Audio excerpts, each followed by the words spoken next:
I'd like to call the council first session to order at this point, and we have with us some guests from the school district. At the last work session, we had some discussion about potential bond levy that the school board's discussing, and it was decided that we should have a presentation from the horse's mouth, so to speak. So Steve, there we go. Steve Denny, Camille Nasby, would you two come up and tell us the story? Okay. You want us just right here? Yeah, if you would, please. Steve's going to pass out a handout that we have, and then Is that okay? he can give you all the details. Back in 2003, right after I had come, I had the Ohio School Facilities Commission do an assessment of our buildings. And at that time, the old Lakeside and Beachwoods and Cameron Park buildings were thought to need complete overhaul or rebuild. The other buildings were all deemed renovatable. So that was what we did back in 2003. Since that time, we've had another assessment done in 2010, and they've come back and said all of our buildings need to be rebuilt. And Steve can give you the details. There's a 2/3 factor. If it's going to cost more than that, they say rebuild rather than renovate. With that said, the Board of Education has gone forward in this process, but at any time they can stop the process. Right now they've asked for a community survey to be done. It's being done by telephone, and we've hired a gentleman from Wyoming, John Fox, who does this for a living, and he's just about completed his results. When he has his findings complete, he will have a work session with our Board of Education, and then they'll have to decide at that point, do they want to continue to go forward. The survey so far has revealed nothing that we didn't expect. They would like to see our academic rating improve. They would like to, they're very concerned about finances, as you might imagine in this economy. And so those are the two major issues that the survey is starting to reveal. But once the board meets with John Fox and hears his findings, then they'll decide whether or not they want to go forward. Up to this point, they've gone forward in that the state of Ohio, this commission, has appropriated the money. So the matching funds from the state are there for us should we go forward and pass a bond issue, and then they will match at 31%. So they'll give us 31 cents on every dollar, and we have to raise the 69 cents through a bond issue. Bond issue would be 37 years. It would be for somewhere around $98 million. It would cost the taxpayers approximately $240 per year, $20 a month. It would rebuild all of our schools on two sites. One site would be at the Whitwoods Middle School, the old Greenhills High School site, and it would be a pre-K through 6 buildings. So rather than think about one huge building, think about different wings that will be on one site, pre-K through 6th grade. And that's going to be a total new build? Total new build. So they're going to tear that one totally down? That Steve can get into the okay, details, right. But that one site will be pre-K through 6 in Green Hills. The other site would be 7 through 12, right. And it would be on the current high school site. Right. Okay. Camille, I missed a couple of things. Who did the building assessment, did you say? It's the Ohio School Facilities Commission, OSFC. This is a state authority that grew out of the DeRolf case where they sued the state because of unfair school funding, you might recall back in the 90s. And so as kind of part of that settlement, what they did was they started this commission to renovate or rebuild some of, or all of Ohio's schools. And they started with the neediest schools. So a lot of like the urbans like Cincinnati Public got matching funds. I think right after I came here around 2002 is when they started passing a bond issue and then rebuilding schools. We were on the list, what is our current number, 398 or something like that. There's 612 school districts in Ohio. We were around 370, 380, 390. Keeps getting revamped every year, but we were somewhere in the middle as far as need. So they look at the neediest districts first. Our number has come up, so to speak, and so the board had to decide whether or not they wanted to go forward in the process and have them reserve the funds. And so the board has taken that action to date. And could you define need, when they say medius? You want to explain how they calculate the need? Here's a formula. Yeah, the formula, good evening, by the way, thanks for letting us have some time with you. The formula is actually valuation per pupil. And it will change from year to year based on your enrollment or based on what the auditor assesses your property values to be collectively. So about 5 years ago, I want to say, they actually froze what they called a priority list. It was approximately 200 school districts, and we were what they call P106. So they were moving around so much, it was making it difficult for districts to do, or the commission, for that matter, to do any long-term planning. So P106 came up. They basically approach you as they see that their funding that's allowable in their pot, and they see where you are. They approach districts in rank order. And eventually they got to us and said, "You're coming up." This was around in 2009. What's your pleasure? And so it's hard to walk away from potentially somewhere in the vicinity of $20 to $30 million. So we continued, and that the board's pleasure was to continue to plan along those lines. And it's a one-time offer, right? It doesn't come. You can defer. Sort of. Yeah. Okay. You want to explain? Yes and no. It's a one-time offer where it stands now. Right now, the money's there. The money will never be there again unless we pass a local bond issue. What they'll do is they'll reverse the order of the money, meaning not we'll reserve it for you until you pass. It's until you pass, we won't put any money up there. Potentially what that does is throw it off at least a funding cycle. Could be more. But it's a unique opportunity now because they've looked at our master plan, they've approved the master plan, and we've worked with Steedham and Paul Architects, or SHP Leading Design, if you're familiar with that firm. We've completed the master plan, submitted to them, they've approved it, they said, okay, here's your share is now sitting there at the state level. If you don't pass your local bond issue within 1 year, that money's reabsorbed, reallocated elsewhere, you become what's called a lapsed district, and then you have to pass your bond issue first, and then they'll look at allocating the money for your district. The one thing we're a little concerned about is, will the money be there at a future date? The money's there now, so that's the issue. When the money is appropriated, you then have 3 tries to pass a bond issue. So we had November coming up, but the board decided not to go for a bond issue at that time, given the economy. We have May, and we also have August of 2013. So those are the 2 times that we would be eligible to go for a bond issue. After that date, we become what's called a lapsed district if we don't go forward or we don't pass. Okay. Wasn't there an option to defer also, to wait 1 year? Do I remember that correctly? There was some sort of motion that we had, right, where we could defer, and I think we deferred once. Oh, we and already then our had number deferred. came up Okay. again. All right. Yeah. To answer your question too, at one time I think it was 33% that we were going to get a matching funds, but what happened is they look at per pupil valuation. Our valuation's gone down in the area, and then our enrollment, when it went down, that hurt us. Our enrollment's been up for the last 2 years, and so I filed what would you say? It's an appeal of An sorts. appeal of sorts, saying, look, our enrollment's going back up, so they might consider that. Well, that's But right now it stands at 31%. Camille, when you said $240 per year, That's an estimate, yeah. is that on 100,000 of valuation? On a $100,000 valuation, yes. So if you have a $200,000 home, it would be $480 a year, so forth.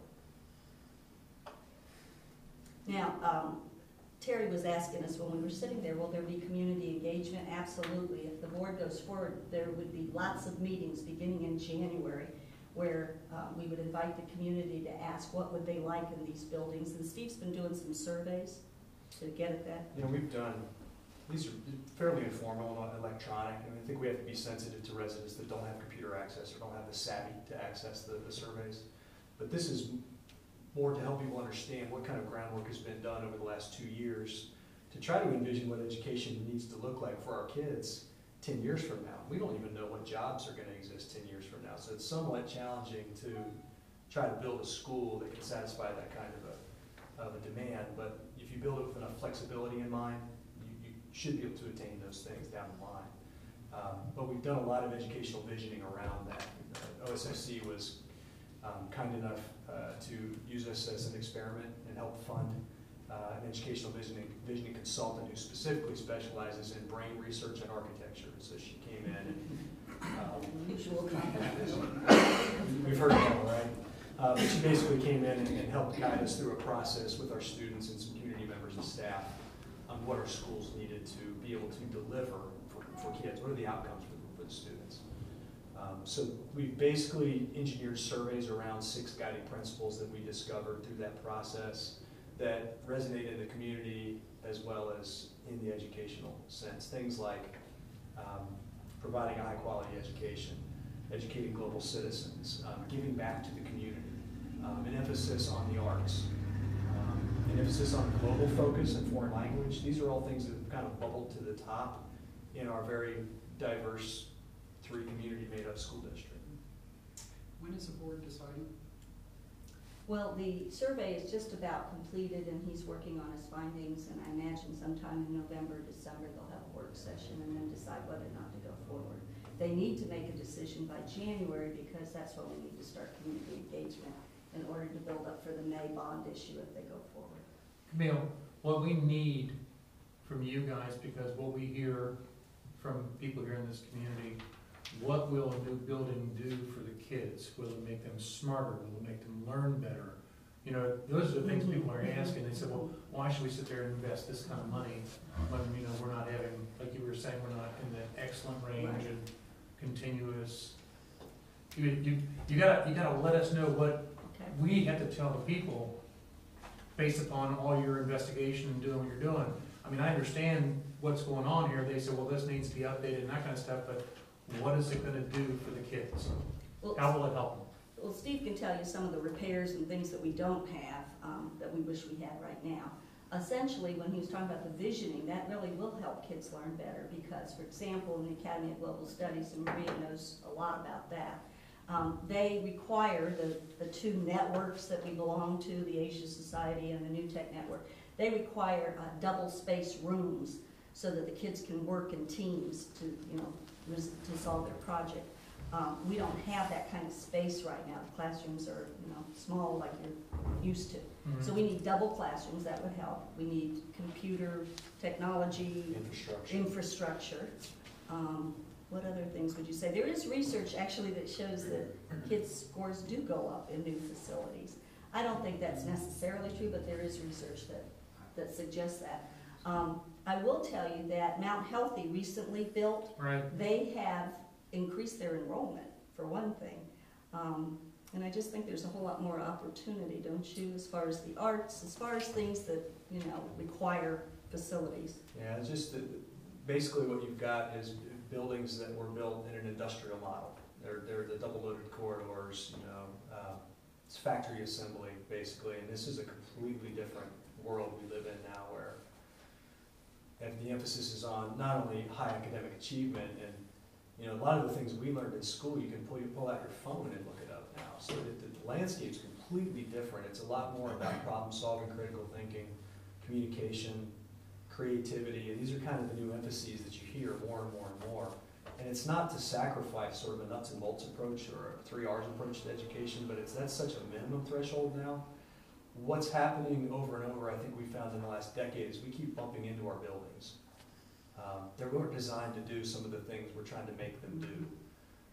So it takes a lot of money to basically invest in infrastructure to get wireless network to work. We have to spend money with Hamilton County every year to provide dark fiber services for our schools to have enough bandwidth to allow people with devices to be all on at the same time.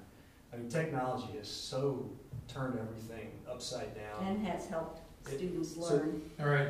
You know, I don't mean to over-answer your question, but I think that's a No, lot. you're not at all, because the more information that we have or that I have, the better off I'm gonna be able to talk to the people here in Green Hills. Right. You know, because when they know this is gonna come up, they're gonna, no way, why? You know, that's the first thing that they're doing, they're telling. And they're asking me, well, why should I do it? Right. And then Fair question. it's almost like, you know, I need you guys to sell me. You gotta tell me as much as you can. I mean, how are you selling yourself right now with the people out there? I know you're calling up and doing surveys, but what else is the board doing to kind of let people know that, this is what's needed, and here are the reasons why. I mean, are you doing things like that, or? You want to describe the process that we've used to date, like starting at the beginning? Sure. And a lot of this is People along. rolled out by the Facilities Commission. You have to walk a certain process with them, and the board has to pass various resolutions along the way to indicate that they're continuing in this. They sort of want assurances from you that you're gonna continue down that path. Right. But it actually starts with the hiring of an architect, and you begin to, and then the commission will do two big things. One is an enrollment projection, and the other is an assessment of your current facilities. And they hired an architect, I think it was Thomas Porter, architect out of Toledo. They came down, they do this all over the state for the commission. They came down, they assessed our, well, they reassessed our buildings. In 2003, of the 10 frontline buildings we had, well, 7 were frontline schools. We had 11 buildings at that time.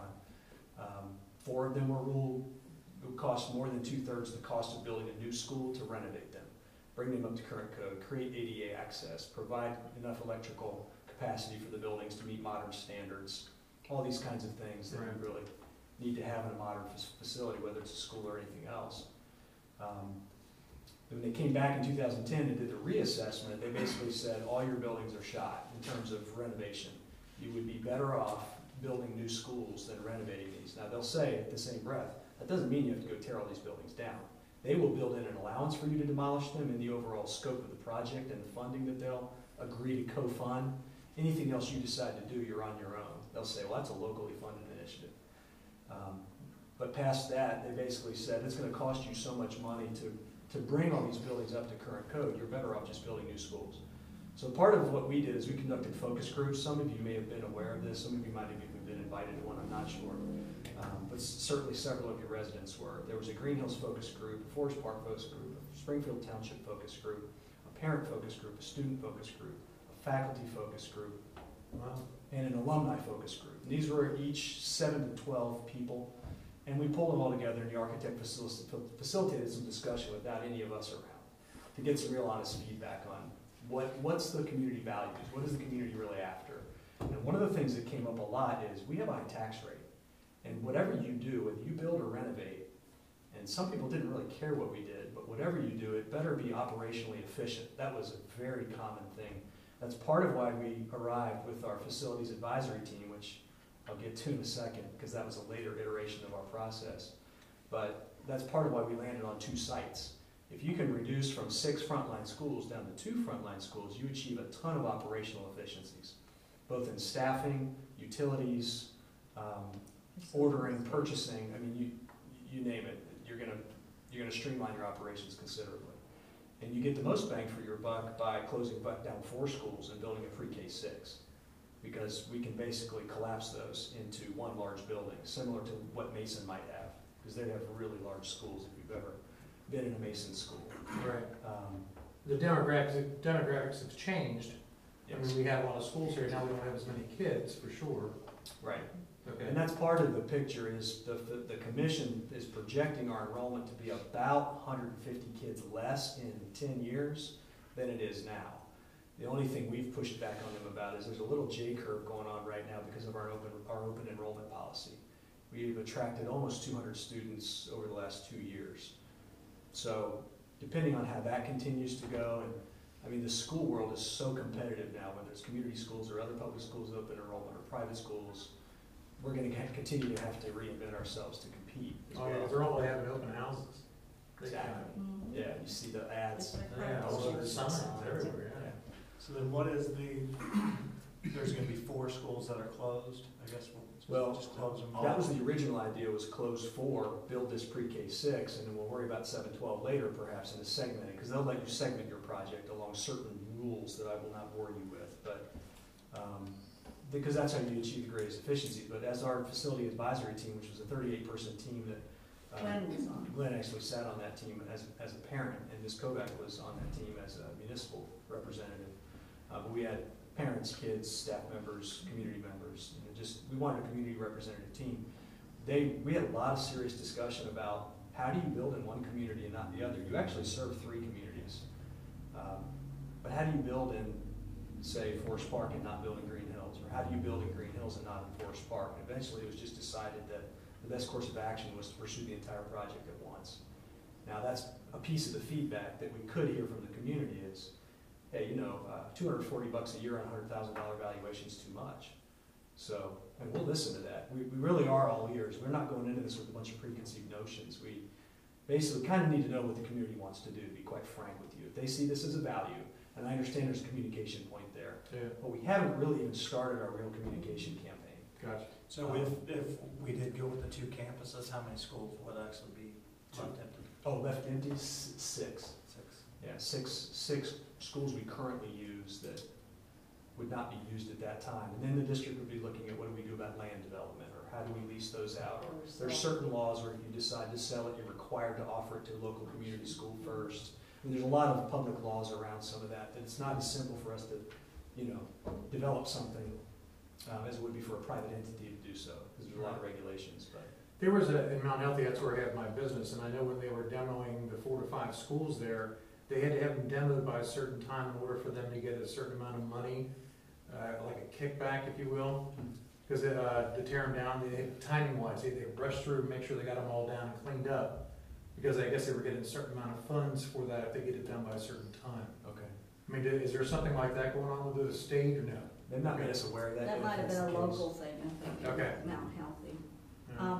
To go back to your question, though, our science labs are really outdated, and we don't Okay. have sufficient science labs in all of our buildings. So that would be one thing that I would really look forward to. Mathematics isn't being taught like you and I had in school either. It's much more collaborative and problem solving. And so again, we need different furniture, if you will, different facilities for those kinds of things. We'd love to see the arts, have something other than the stage for the orchestra or the cafeteria, those kinds of things. So there's a lot of possibilities when you build new. Our special education students don't have specialized spaces either. They really don't. Or We small use converted tutoring. closets for tutoring.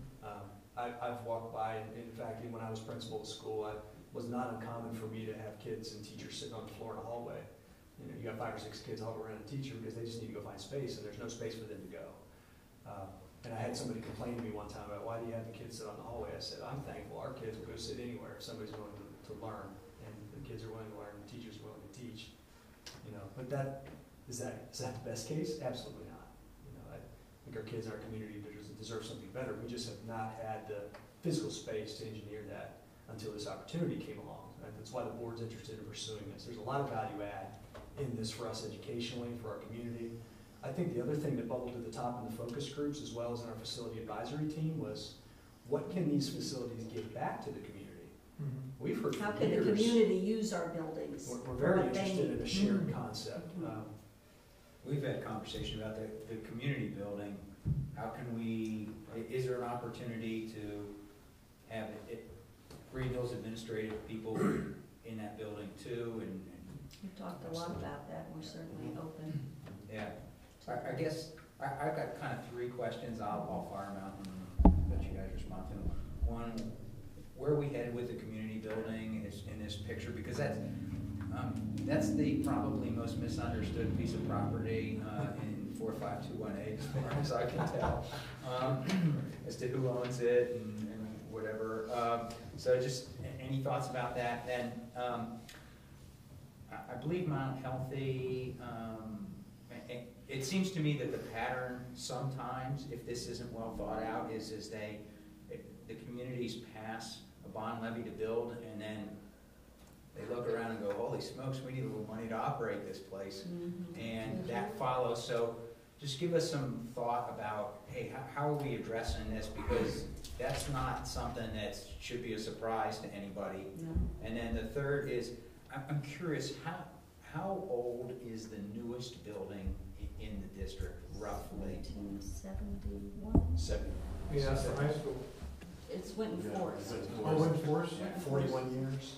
Yeah. Or Winton Forest maybe 73. And I look at a school like Roger Bacon that, was built when the Pilgrims came. 29. 29? Yeah. And think, okay, they're educating people there, but I do understand functional obsolescence and, what does it cost to maintain a building we've had discussions about the CO, and that's the most expensive building per square foot to maintain or run. Yes. So 1971 is my source. Well, to answer your question, under this scenario, a lot of these new facilities have space in them for school psychologists, counselors, that sort of thing. And so some of the people that we house in the community building are school psychologists and social services, so they would move into the actual buildings. So that would vacate space.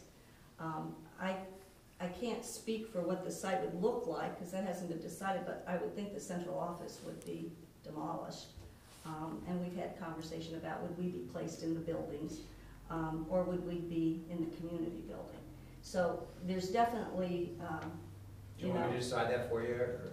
Yeah. well, there's definitely, Let's what I'm vote on saying that right is, now. there's definitely, room to speak about. Sure. It'd be nice to have a merger. Yes. And we do have some facilities that we encourage, like the Greenhills Historical Society's in our building. So we've always been very welcoming that way, but we free up more space if some of the professionals that are in the community building, like the nurses and the school sites, they would actually be in the buildings.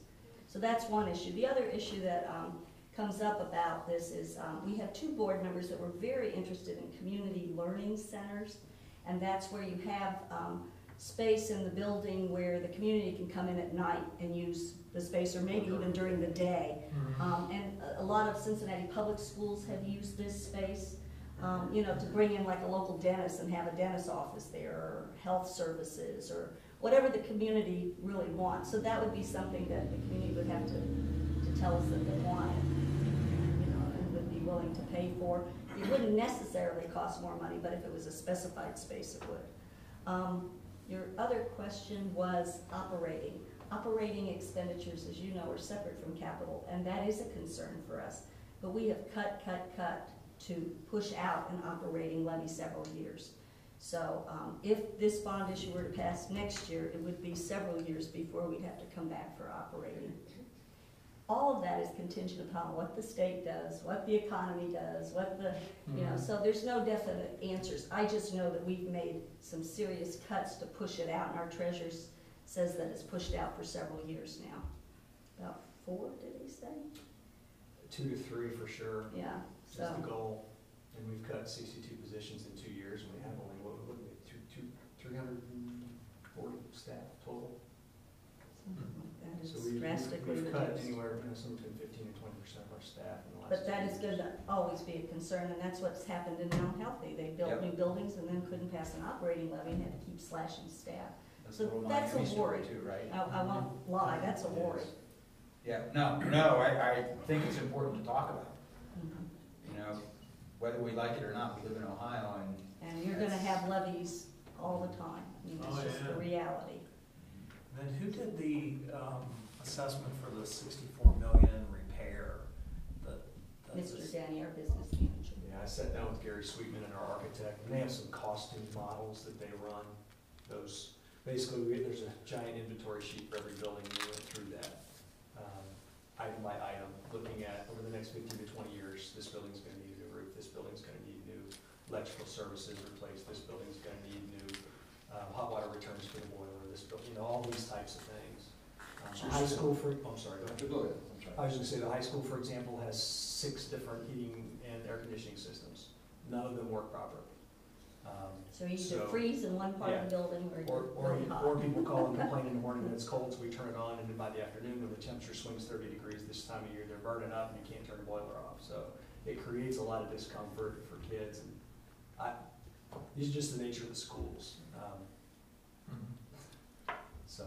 Yeah, I think the 64 million, as well as, if it passed, the 98 million, those are just sticker shock numbers, I think, for a whole lot of people. And I agree. I don't know, with schools, it almost seems like, newer stadiums. We got the new red stadium about 10 years ago, I guess, but the Yankees built theirs, it's $1.5 billion. It just seems like these numbers just are incredible. So I think those numbers, again, 64 and 98 million, are just kind of, whoa. But schools typically are the biggest investment in any community. So It's to be, yeah, and we haven't built new anything. We have zero bonded indebtedness. That would actually hurt us in some of the calculations that they do.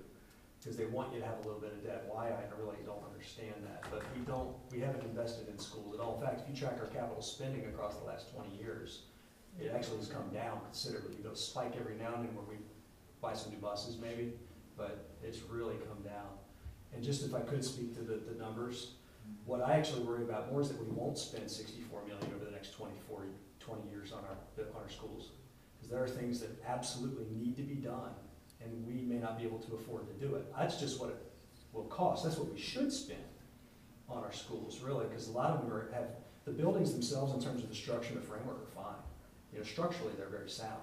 It's the internal systems in the buildings, when you start looking at the lighting and the fixtures and the plumbing and the heating and the air conditioning and the redundancies we have. That, I don't know if that makes any sense. It does. I think for the lay person, it's going to be, wow, I could buy a whole lot of lights and air conditioners with $64 million. Yeah, but you gotta run the power to run them. I mean, PTA wanted to put air conditioners in beach, there wasn't sufficient electrical service to do that. Right. We've run into that. And we had money for the air conditioners, but, it would cost a fortune to upgrade the electrical service. The other thing I just wanted to mention, just for your consideration and anyone else's, is we didn't dream up that 98 million. That's an OSFC defined amount, plus 1 million that we built in for what we anticipate to be locally funded initiatives that the commission will not fund. They basically project out 10 years and see how many kids they say you'll have based on their statistical model that really is very good. And then there's the number of students times the cost per square foot times the amount of allowable square foot, and that's all formula driven. And they say, here's your amount of money. And this is what we're going to co-fund, and we won't co-fund less. So they tell you this is what it's going to take to do it to our standards, and you have to design a plan to meet those standards. So there's some trade-offs. Could we do it cheaper without the commission's help? Yes, but we would not to the tune of leaving $30 million of their money on the table. So that's some of the strategic trade-off. Yeah. I've got several questions, but start with a big one. I spent my work life spending a lot of time with schools and talked to a lot of people with schools, and kind of one of the common threads was dissatisfaction with the Ohio school funding. I don't think it's pretty much admitted that Ohio school funding laws are not good. They're unconstitutional. Yeah, compared to Indiana seems to be really good. A lot of other states, surrounding states, are really good. Is there anything going on to fix that? Seems like a lot of the problems with a lot of the schools. I just attended a meeting today in Columbus, and it was a statewide meeting of people that are banding together. There were parents, legislators, educators, all kinds of different people that feel we've got to do something about school funding. And so they're getting together to form an initiative to kind of force the governor and the legislature to look at this, because it's totally unacceptable. It's crazy that we have to go back to the voters every few years just to operate schools. I come from Florida. We don't have levies in Florida. The legislature sets the millage and everybody pays about the same, and then it goes up just slightly every year.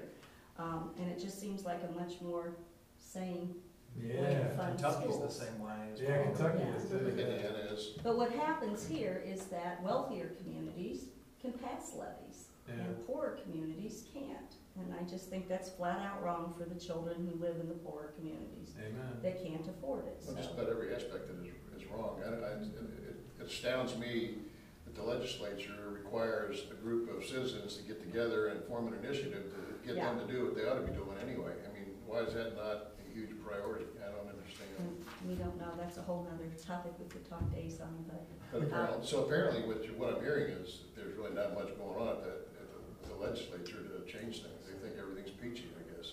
It is peachy in some districts. Yeah. That's right. It is. It's a two-tier system in Ohio. Said earlier that enrollment was up 150 students, I think, I understand. Our October enrollment was 3,599. But you said it was up 200. Over your 2 special- years. Over 2 years. Over 2 years. So, Okay, but it was up 200, I thought you said, because of open enrollment.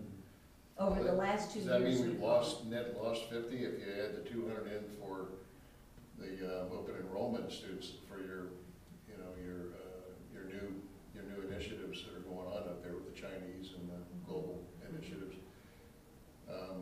So we've lost so we picked up 200 there, but we only got up 150. Well, I read in, we've lost 50 somewhere too.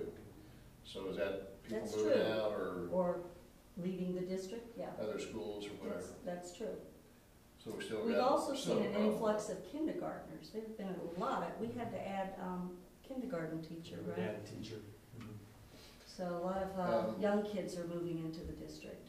But, you know, something that you said, Greg, that made me think too, when you build new buildings, people tend to move to those areas where there are nice new school buildings. So that does kind of change the learning environment when you have, you know, new families moving into a community. It's not a dying community anymore. Right. It's a vibrant community. Well, what we're hearing from real estate people and others though is, you know, when people are gonna contemplate moving into Greenhills, and I'm sure Forest Park's here in the same thing, they don't ask, do you have new buildings? They wanna know what your rating is. Yeah. Yep, Yeah. that's what drives everything. And in that regard, you know, I've heard all kinds of conversation from the board about, you know, school financing and all the cuts we've made and levies and why the levy should be passed and all this. And I've heard a lot about the global initiatives. I haven't heard anything about, you know, I see these commercials on TV. ExxonMobil is running these commercials on TV about teacher improvement initiatives that they have, that they're sponsoring. They have some kind of foundation. I don't really know anything about it, but they're running commercials on TV for whatever reason. What are we doing to make the teachers better? It seems to me if we want to make the kids better and score better, we got to teach the teachers how to do a better job teaching the kids. Are we going to spend any money on that? Is there any money available from the state to help us buy into some of those things? Seems to me if we get the teachers, I know a lot of the problems, you know, we got a lot of problems with parents that don't care and a lot of other issues. I understand all that. However, you know, there's been a lot of stuff on TV lately, different shows, documentaries and things like that on public TV about them going into inner city schools and schools with serious issues. I mean, to the point, so much violence you can't even educate them. And they go in there and they have this group of folks that go in and they get these teachers together and they train them and they just totally turn these schools around. Well, we've got a couple things going Why would that on. One is we've used our federal dollars to purchase coaches. We have some teaching coaches that go in and work, just as you're describing, with our teachers in the classroom, after school and so forth. They plan with them, they demonstrate lessons, they give them tips on classroom management, that sort of thing. That seems to be working very well. What's the feedback from the teachers on your coaches? They have to ask for them, and they are. They are, okay. They know when they're struggling. They're really solid. I mean, there's so many teachers out of work right now, and we had a great pool of professionals to choose from, so we've got some really quality people in there. And then the second thing is that I require all of my administrators to do what we call learning walks. We go into classrooms on a regular basis, and we have a little iPad that the kids are fascinated by when they see us coming in, and it has an evaluation sort of, it's not really an evaluation, but it's what would you call it? Informal observation. An informal observation. It's got several things, and you check it, and then you send an email to the principal and the teacher right then and there. So that gives them feedback on what they need to improve on, and then it tells the principal to go back in there. The thing that I've started this year is that in addition to the learning walks that I do with the principal, or Steve does with the principal, we have what's called a school review, and we do that once a month, where all of the administrators, central office and principals, get together and review a whole school building for reading and math classes to see what we think of the whole school. Because, you know, you can get a snapshot of one classroom, but how does the whole school function? So we stay there the whole day, and we give the principal feedback. So there's several things So we're you doing. want to give the principal a report then? Yes, A written report? immediately. Okay, has he got follow-up activities that he has, follow-up goals that he has to achieve? Yes. So there's follow-through on that too? Absolutely. All right, now I want to hear your personal opinion about where we're at as far as our level of education. You know, as far as achieving that excellent, because that's what everybody's looking for. Right. I know you and I, we talked about this before. A lot of trends get in and out. You can't be consistent with the same kids all the time. That's Just messes our things up. greatest challenge is the mobility. Right. We've got lots of ins and outs, and that's remaining an issue. Right, and that affects the level where you're grading at. But I will say that with the Academy of Global Studies at the high school, we've got 9th and 10th graders now. When fully implemented in 2 more years, it'll be half the high school. And already that's sort of spilling over into other programs in the high school. We have a School of Business this year, and it's very project-based. It's a prescribed set of courses that students can take. And we also have an engineering program that is several courses that students can take. They also get college credit in that program. At the middle school, what we've done is establish a humanities course. It's an integrated 4-teacher course, and it leads right into the Academy of Global Studies. And this year, they're saying the freshmen are so much better prepared because of that humanities course. We've also given project-based learning training to our elementary teachers at the intermediate school, so we're doing more of that. The Academy, if you go over there and you see what the students are learning, you will realize that our students are capable of much more than what they have done in the past. And it's because there's a lot of rigor in that. There are no set answers. They have to work on a project. They have to present to like a panel here on a real life problem. For example, I've taken 2 of the kids now to the Forest Park Chamber of Commerce. They go with me every month and interact with the business people and that sort of thing. So we're trying to give them real life experiences. I think we have some students come in November from the STEM, from the academy, and from the business program. Cool. So about how many kids would encompass those programs? Well, hopefully when they're fully implemented, half of the high school. yeah, half the high school. Because Just there's in 125 kids in each grade in those programs. So when fully implemented, it'll be 500 kids. And the high school's got a little over 1,000 kids in the building at any given time. So 125 per grade, 9, per 10, grade, 12. 9, 10. For AGS, now how about STEM and how about the? Right, the STEM, the business engineering school. program, I'm not sure how many they have in the School of Business just started this year, so it's a course a semester. So when you So there'll be say 8 courses altogether. it's gonna be half of the population of the high school, is that from kids coming in, adding to the kids that are already there? No, Or is no. that kids that are there are being converted into the other programs primarily? So it's not, a bunch of new kids? No, influx of- there's some new kids, but it's not all new kids, no. Okay, it's do you, mostly these the kids programs that are down the there. road, do you look for a lot of influx of new students? Because We would hope that we wouldn't that can affect your attract planning that. for buildings too? Yeah, We that's, absolutely hope so. yeah. I mean, Because you're trying to change the dynamics of how you teach. exactly, And that's how what you that's learn. all about. Right, Yeah. and Because they you have have to. gotten, to answer your question, they have extensive training in that Academy of Global Studies. They have to go in the summer, they have 2 or 3 weeks of training in the summer, and then they have to go periodically for updates. So they get extensive training. It is a lot of work. Our greatest worry is that are we gonna find the teachers that are willing to devote that time, because it's very time consuming, but the ones that have self-selected are fabulous. So we know our kids can rise to it, but it takes effort. The principal is concerned about sustaining that economically. Can we sustain it? We got a grant, but what happens when the grant runs out? We've worked with Knowledge Works, and we are meeting with a loans executive from Procter & Gamble, I think it's next week or the week after, to discuss how we can promote this program more so that we can get more students interested in it. Not only from here, but outside the district, because when they come, that's money. So, and we also have some Chinese students that pay tuition, $11,000 a year. So we're trying everything we can to generate revenue, interest, multicultural experiences for our kids. The latest on you got, was it last month or 2 months ago? Your grading? That'll be next week, right? Or this Is it week? next? The rating, Yeah. our rating is terrible, I'll be honest with you. Yeah. For the district. For the district. Not for the Now, school. Yeah, the that's what I interesting, let me give you the lowdown, because it's very confusing. Last year, we were 89.6, that was the performance index. This year, we're 88.4. Okay, so we slipped.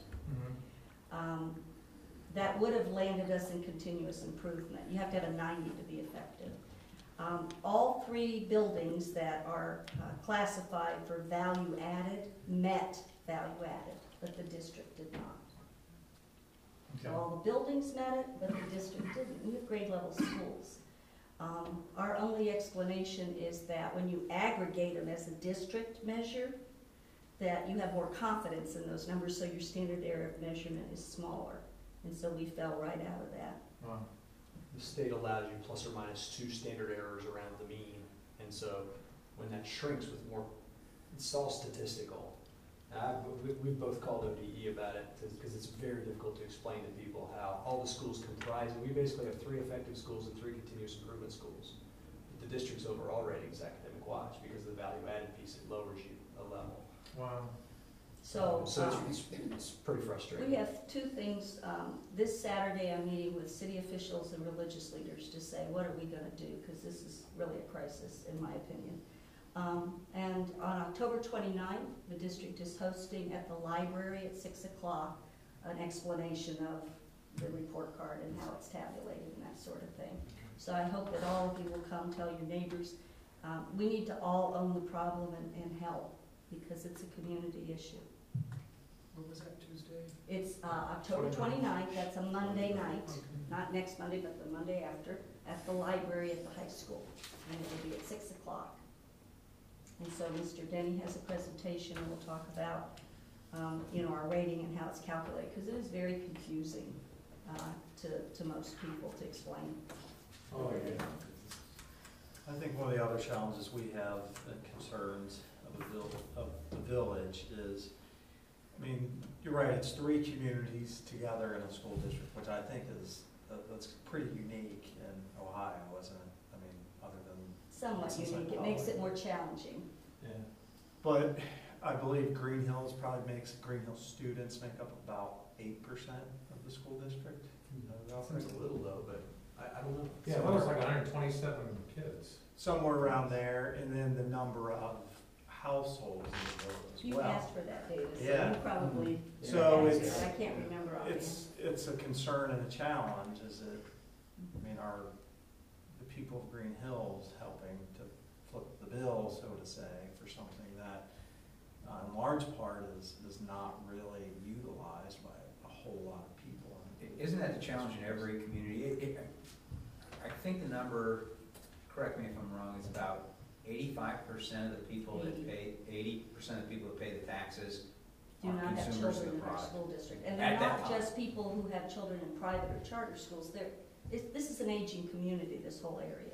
Yeah, this area, but I think I did that math in Wyoming, and it Of was, course, there's some youthful people here too, but. it was 63%.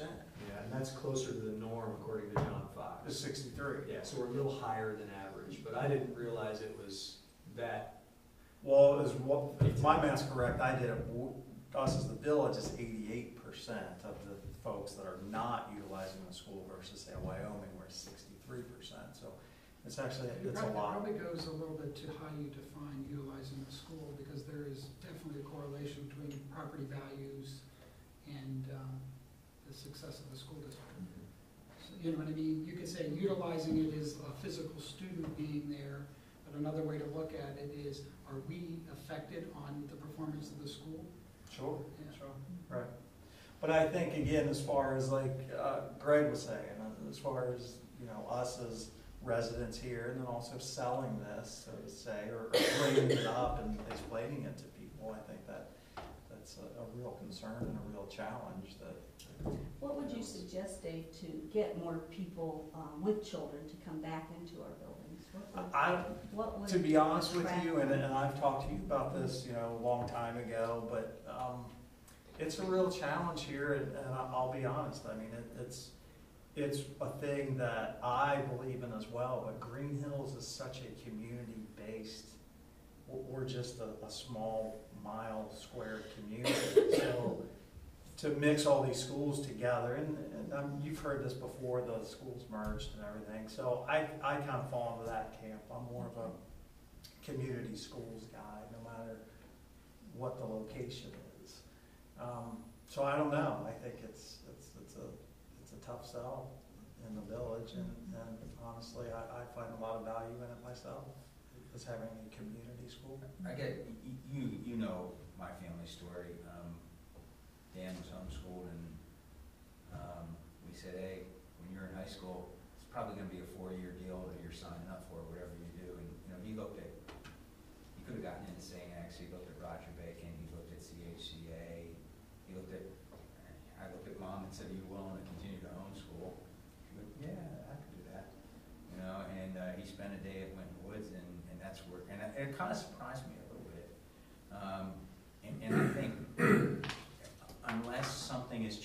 automatically, and our other kids, you know, did part-time enrollment and then became full-time enrollment kids. And, you know, as parents, we've been pleased with what they got and found a good value. And, you know, Shelley's gone on to do, you know, she went into the honors program at Ohio State, and Dan got into the farmer school at Miami, which, you know, so is there something there that somebody can consume and do well with? Yeah, absolutely. That's not a question in my mind. But sometimes I think as an educator, it was the first time I ever heard anybody, you said it, Steve, is, you know, we know we're competing for people, because that was not the case even 6 or 7 years ago. That was like a foreign concept when I explained that to the high school principal at the time.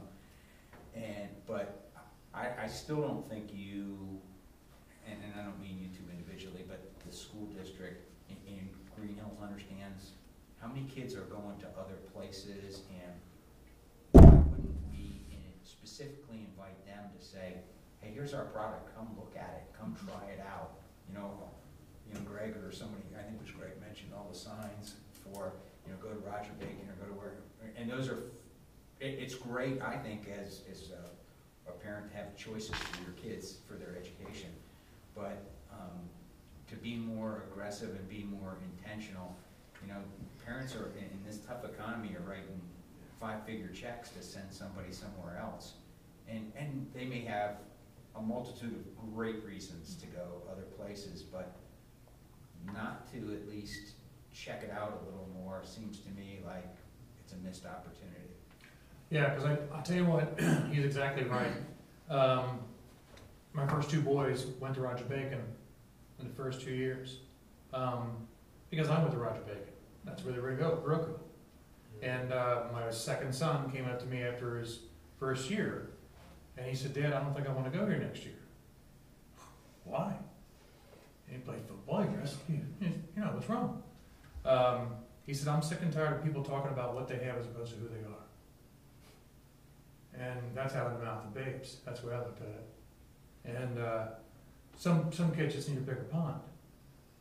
And some kids, they can't be in a big pond. And that's really the way they're brought up. Because it really comes down to how people look at other people, if you know what I mean. It's a race issue. It's always been a race issue. And it's a fear factor. To you not. I mean, I grew up in Woodlawn. I mean, it was never a problem with me.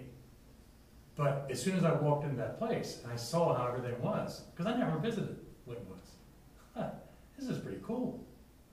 I mean, after all the rest of my kids went there, and we had that Chinese student go down to Roger Bacon, and I tell you what, Wigwoods kills them as far as, you know, the spirit, the arts, the music stuff that they have at Wood and Woods, and then you guys got teachers there they got PhDs. You know, it's like, hello, you know, and all of a sudden it's like, yeah, you got that handful of kids that you had mentioned, Camille, that, yeah, it cause a problem.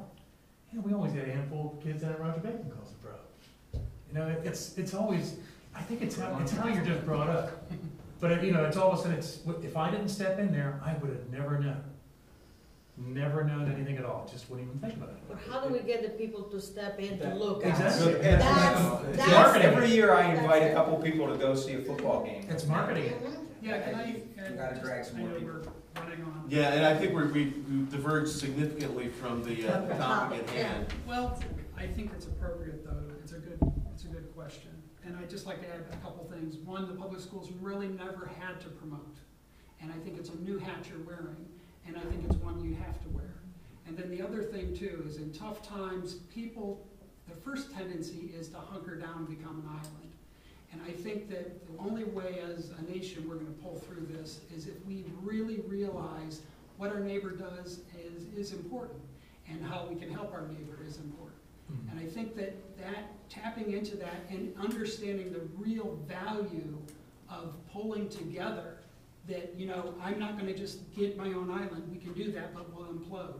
We really need each other, and I think that we are affected by each other. So I think tapping into that could go a long way in the community. Thanks. Well, I will say that we have had open houses, I think just about every one of our schools had one last year. Some are better attended than others, but you're right, if they come and see, I think they'll like what they see, but they gotta come. Yeah, We do need to become more aggressive in how we market. I think we have to think more like a business. Yeah, it's So we have a virtual tour. Yeah. You know, given the Greenhills is, our students are a low percentage of the students at the school, and our community is much smaller than the other communities you serve. I have to say, since you're here, that I was here when the high school was closed, and I know that you don't like to hear this. These people don't like to hear it, but I feel that there's consequences, and the closing of that high school was arbitrary at best. I don't want to get into all the details, but I was intimately involved with the whole process and fighting the process and everything else. And it was handled very poorly, and it is the single biggest factor that we've been fighting as a council and we've been fighting as a community that's changed our community in the last 30 years is closing that high school. I don't think the school board and school administration at that time, and this, It was before. you can't be held responsible for this. You can't be held responsible, but you're holding the reins now. And you have to understand that, I don't know if maybe I include myself in those people that feel there have to be consequences. And it's not that I'm gonna go kicking and screaming into where everybody wants me to go, but I haven't forgotten what happened before, and I hold the school responsible for a lot of what's happened in this community. And any support that I decide to give the school is gonna be very well thought through, and quite frankly, as long as John Pennycoff's on the board, I'm not inclined to do anything to support the schools and talking to neighbors and things like that. I understand your problems, I understand a lot of what's going on, but I just want you to understand that maybe it's insignificant anymore. You know, a lot of us are gone and moved away, and a lot of us are getting older, we don't have kids, but I've got 5 grandkids, and none of them go to school here. And that's a factor. I feel it's got to be a factor. There's still, I've had enough people come up to me and say things about it at the concerts and things like that. So I don't have a suggestion how you fix that. It's not fixable, I don't think, but it's a factor, and it's going to make your job that much more difficult. Well, a lot of it goes back to funding, because as Dave mentioned, we reconfigured the elementary schools, and so I was responsible for that. Just don't have the money. It's a money issue. So, till we fix that, I don't know that we can. Before we just, before they leave, I would like to publicly thank you for your. Yeah, thank you very much for coming. I know you're retiring soon, and, No, I'm leaving in a month, so. the end of the year. You going with your daughter's son? My son, Your son? Oregon, yeah. Oregon, that's Where are you now going? Thanks We're to gonna you, miss you. we've had a whole different relationship with the superintendent's Thank you office. very, and your very Yeah, team. you've been So- great, I man. feel the same. And, you know, you helped in our comprehensive honest. plan, you've never said no to us as far as your time and your talent. Yeah. So we're very Yes, appreciative. and Mr. Denny here will always think of the community building too, so. I'll be in his ear, don't worry. Who's taking over? As well. You're taking over? Always been open. It hasn't been to decided. office and nothing but fair, and even if maybe some of the things, maybe we don't always agree on, but, I've told you before, I think you both have an incredible challenge, and you do a great job with what you have to do. It's just, it's a really big challenge. Yeah, and any suggestions that you can offer while I'm still here or after, please do, because we're all in this together. All right. Thank you. Thank you all very much. Thanks, man. Appreciate it.